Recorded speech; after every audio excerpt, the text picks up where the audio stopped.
Today I want to talk about grouping dates in pivot tables. So let's create our pivot table. So one cell in our small data, insert tab, pivot table button command, and we want on our pivot table on the existing worksheet, and let's say here, and just press OK.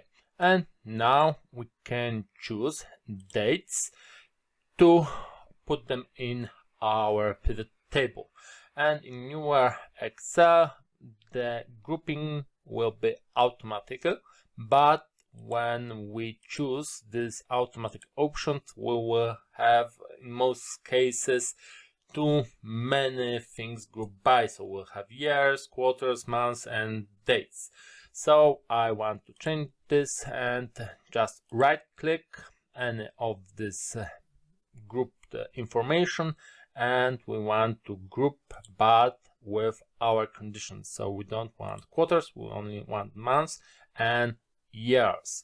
And I can see in our pivot table that I also have dates, so single day in this grouping. But when I uncheck quarters and press OK, I will have only years and months. We can see those in rows window.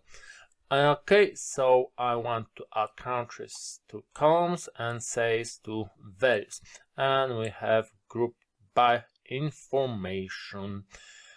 But we have also in this example different layout, so I want to change the layout. So on the design tab, report layout as a tabular form, no compact form, because when I change our pivot table to table report layout, we will have different names of fields, of columns, and in the newest Excels we will have such information as years, months, and the information from which column, which field this information comes from.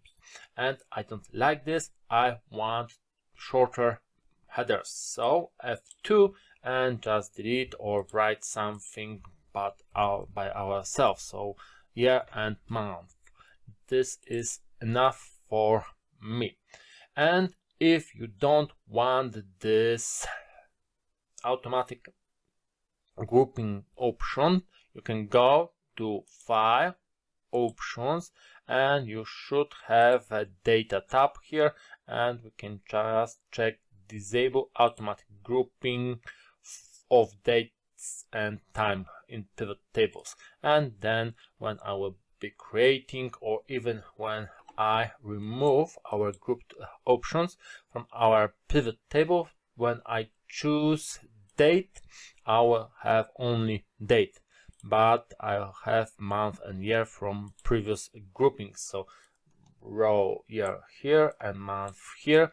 And one last information, if I forget about a year, so I have to let's check here, and it's clear that we have only 2022 and 2023 here. So when I remove year from rows, I will have only months. And we should remember that now in those fields we can see we have some of January 2022 and January 2023.